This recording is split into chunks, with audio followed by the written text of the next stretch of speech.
Hello, beautiful people. My name is Marika Gare, and this is the Inspiration Trilogy, a platform for women across the globe to share wisdom, advice, and just have some meaningful conversations. So today's guest is Susan Baker, a certified nutritionist and wellness coach and a qualified nutritionist and chef, who's also the founder of My Nutrition and a mum of a beautiful little boy we can see there. Welcome to the show. Hi, thanks for having me. Yeah, this is with Samuel. He's home with me, so yeah, he's so gorgeous. Look, we've all got the mum life, so we get it. So I love being able to have the little kids on the show too. I know it's probably a little bit more stressful for you. But look, I'll do my best. For those of us who want to learn a little bit more about you, tell us a bit about you, your journey, and how you sort of came to where you are and what you offer.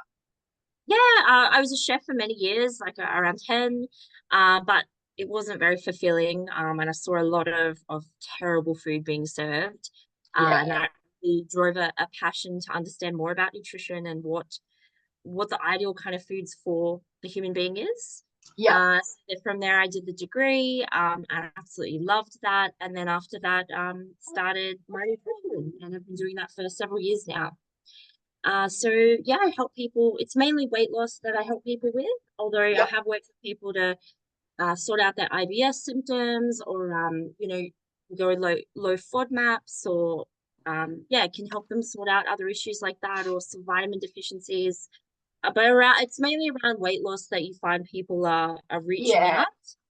Some common, I guess issue that we struggle with. Yeah, and you know what? It's a lot of women, especially, I guess, and being mums, and me myself, I've struggled with sort of the weight loss thing, and, I go through little fads, and you're eating healthy and you're doing all these things, but then you kind of fall back.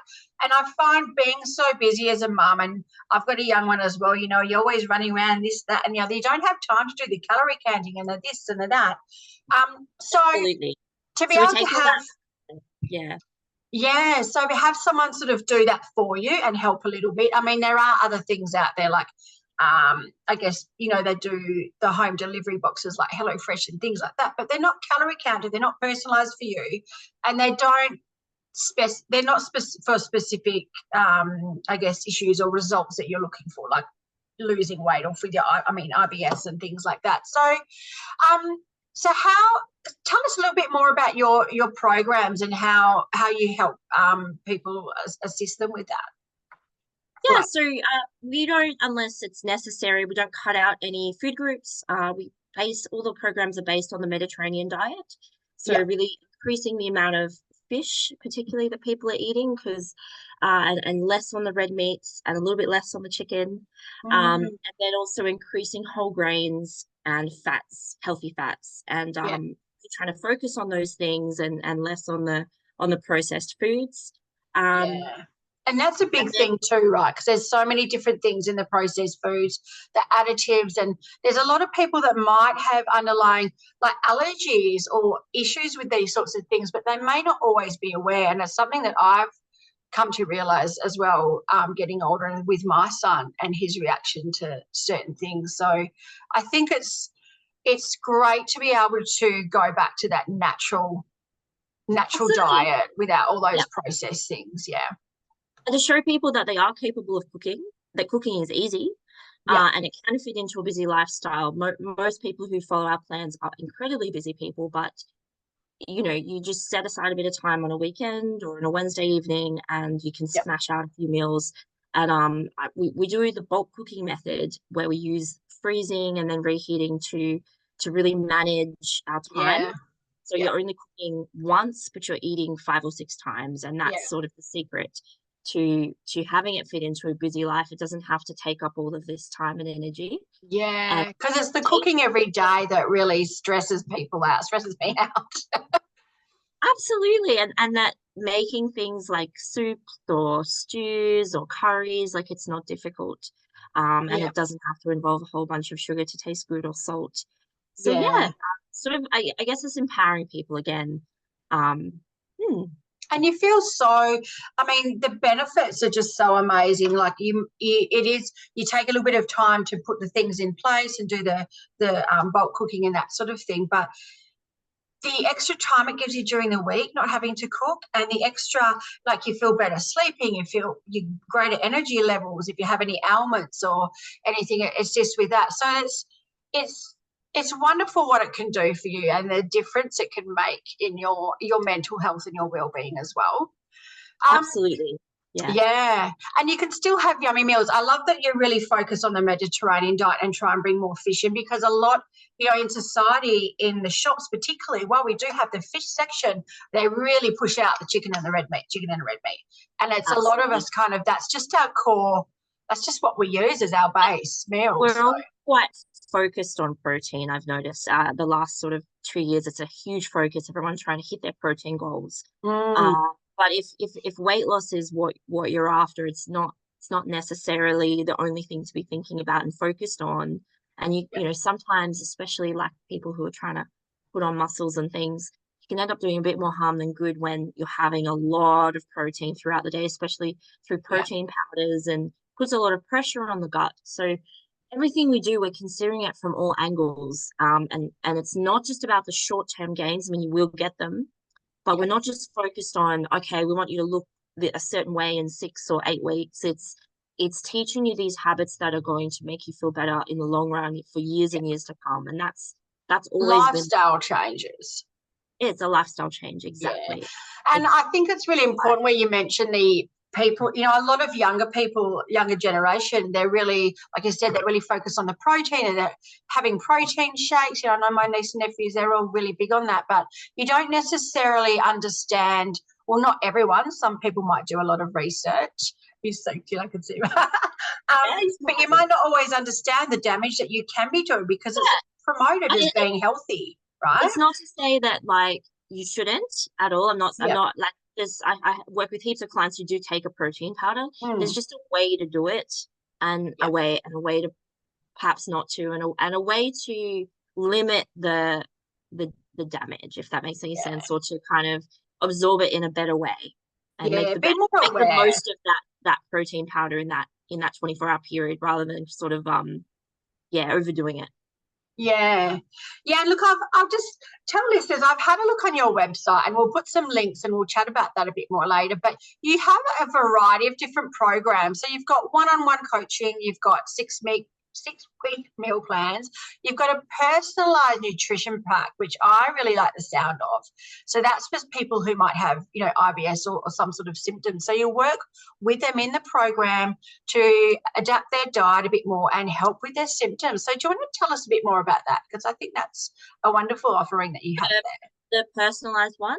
Yeah. Okay. So that's if people need one written for them. So our other one is a bit lower price, and it's designed to suit a lot of people. But if you need something a bit more personalized to you, then that's that one. And as you say, it can help with the IBS and everything. It's recipes that you like. We have a real thorough chat about the kind of foods that you would like to be eating, and we structure it all around not only what you like, but what's going to work for your goals. And also your lifestyle. So it's, if you don't eat breakfast, we won't include breakfast. We'll start from lunchtime, and it will all make sense to whatever's going on for your life. Yeah, and you offer consulting throughout that period as well, just for the people out there. It's not just you're giving recipes and there you go. You are really offering that personalised support, follow-ups. I know that you put in there that you get weekly sort of check-ins to make people accountable, which is something I think that would work well for someone like myself, because I tend to fall off the wagon if I don't have that accountability. I'm like, oh, it's just easier. But when you've got to do that, it's more, there's a more chance, I guess, that you will stay on the path and keep sort of making those long-term changes. So I think that's the check-ins is an important aspect. Sorry, the check-ins is a really important aspect of why they work.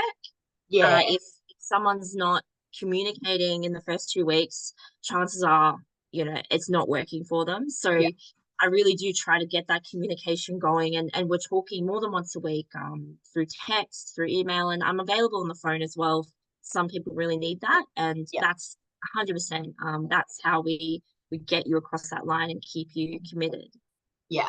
And so with the healthy meals that you do sort of generally, and I mean, you said most people come to you wanting to lose weight, or for, there are other things as well, but is your recipes really kind of, I guess, family based in that? Because I find, when I do certain, I guess, healthier meals or ones that I like, my child, who is, always difficult anyway, they don't really like the same meals, or I find that, I'm not feeling satisfied because the meal just doesn't have, I don't know, is enough flavour, or just you don't get that Not satisfaction. interesting So enough.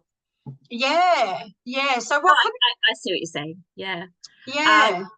We definitely I try to consider, because I have a child, but also I have some stepchildren as well. So I've been cooking for children for a long time, and I try to consider everybody in the, because I understand you don't want to cook 3 different meals. You don't want to cook the macaroni for your children, and then the chicken and broccoli for you, and then the husband Yeah. doesn't want any of that, so he wants a steak. Like, you don't want to do any of that. You want one meal that suits everybody. I do really try to consider that when structuring these plans. And again, that's something I'll take on board when discussing it in that initial consult with the client. Yeah. So I find that a lot of children do like the kind of foods that are in these plans, especially the dinner meals. However, can't account for different levels of fussiness. My child, almost anything I give him a piece of broccoli. We had a beef stew last night. He loved it. So there's not much he won't eat, but I feel a bit blessed there. I know there's many people out there with children who are only into beige foods, and so you've got to kind of, they go through their phases, that's for sure. Exactly, but they say the key is don't stop offering food. So yes, they might be not interested this week in, I don't know, in the broccoli. Keep offering it. It might change. And it really does, because I find that I do that with my son. I'm like, no, I'm just going to keep putting something in there. But their taste buds change as they get older. And it's something now that my son's 6 now. So I'm explaining to him, he goes, oh, no, I don't like that. I said, but you haven't tried it for a few months. Your taste buds change. And he's tried it again and he loves it. So it's just amazing. Yeah, but it's just being able to sort of, I guess keep trying that, because, but there are a lot of good recipes out there that I'm sure would be yummy. Do you have a yummy, healthy pizza recipe or something like that with a bit of cheese, I guess, that has that, when we all go for that kind of junk food cheesy type thing? I mean, I love making lasagnas, but just when you said cheese, you can definitely do. I mean, it depends if you're willing to make the dough or not. Even if you're not willing to make the dough, it would still be like, you can get pita breads and make your own homemade pizzas at home, and you can do it with the kids, which is a lot of fun. And you put lots of veggies on there. And I love a homemade pizza. Like I've done that, not too often, but once a month or something, I might do that. So that's an easy dinner, and absolutely it can be healthy. It may not hit your protein goals, but remembering, if you had protein for lunch and breakfast, well, you don't need to have for dinner. Like, that's all right. But it's something where you can incorporate the kids, like you said, to help, and you can, I don't know, perhaps puree some veggies in the sauce or something. So if they're not going to eat it chunky on top, sure. Absolutely. And you don't like, I guess my point is, what I'm trying to, you don't have to cut out absolutely everything to reach your goals. You do have to make changes and be adaptable, but there are things that you can do. So there is a lot of I guess yummy foods out there still that you can have. So for those women or those people out there who find it hard to stay on track, I know you've got the sort of the follow-up calls and stuff like that.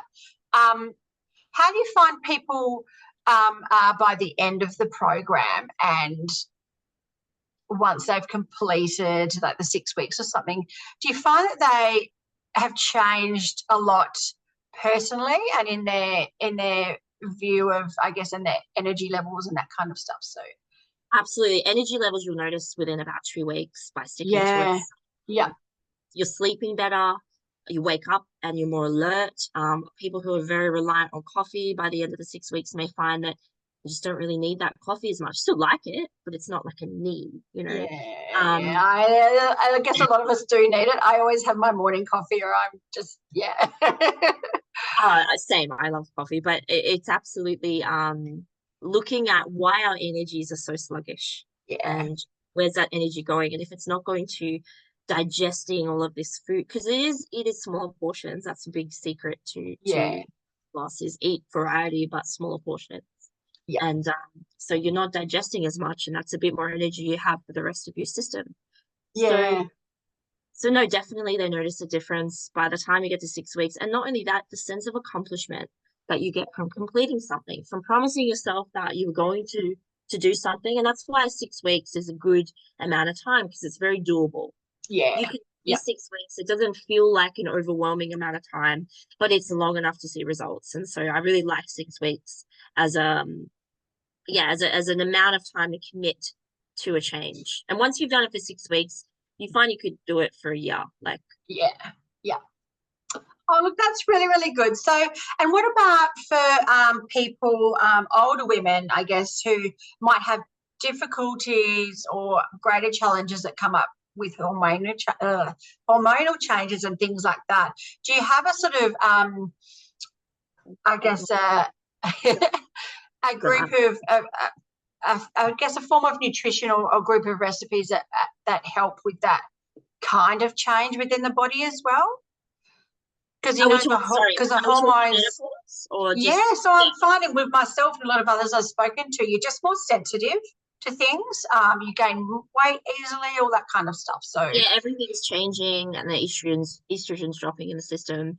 Um, Look, I'm not an expert on the menopause transition. I actually am more of an expert on fertility and that side okay, of, yeah, and I'll openly say that. However, yeah, there's absolutely, I think it is a little bit personal, right? Not everyone feels menopause as strongly as other people. yeah, And not everyone reacts to foods the same way.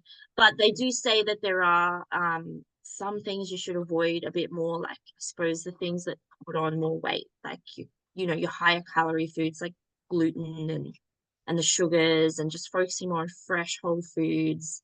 And maybe there's even a time of day involved because you're not getting the same hormone spikes. So trying yeah, to eat, to do with the sun a bit more. But yeah, I definitely could work one on one with someone who needed that. And yeah, always put in the extra research if I feel I'm limited in my knowledge. yeah. So you It help a was lot of women with fertility as well. You're saying like change your diet Yeah, to, that's a big area that I've worked in. I've worked in it for myself as well. I yeah, was struggling with fertility for having little Samuel here. Um, fine. And playing with some things over there. And yeah, so it took us 2 years, but I didn't use IVF or any sort of medical intervention. yeah, It was just a diet change. And I did an amazing detox with a friend who's a naturopath, Tracy, yeah, and a combination of all these things, and then the magic happened. So yeah. But it can be definitely quite fertility in that. yeah, it's quite important, our diet, leading up to trying to get pregnant as well. A lot of, I'm not sure that, I mean, some women may be aware of this, but I know there's probably a lot that aren't as well, how much of an impact it can have.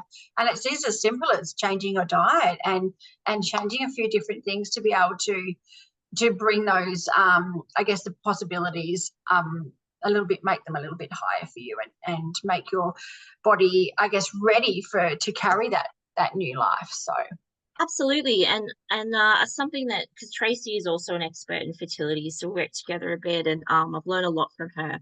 She would talk yeah, about how actually doing a detox is really important to clear away some of those hormones, clear mm, the detox pathways which are a bit clogged, things like your liver and your kidneys and your gut, and that will really help get everything back in balance so that you can fall pregnant naturally. And yeah, so it's quite important to give yourself a bit of time before falling pregnant yeah, to just get your body back into balance. A lot of us it's this catch 22. We feel like we're healthy, But the reality of what we're thinking and feeling, it's not necessarily true. I thought I was perfectly healthy. I'd done my nutrition degree by then, but there's just so many environmental factors. Yeah. Even just driving your car around every day, there's so many impacts that there are on your system aside from food. But I mean, food is incredibly important, and water. Yeah. The water you drink is so important. And yeah, so doing a detox, I think anyone telling me that they wanted to have a child, sorry, I would advise to do one of Yeah. that. Oh, look, I think I've loved talking to you today. I think you've got a lot of to offer, a lot of different programs, and I think it's something nice and easy. I mean, you're a mum yourself. You get the juggle. You get what it's like wanting the easy meals. So, look, thank you for coming on the show. I know you probably want to get back to a little while. Look, before we do go,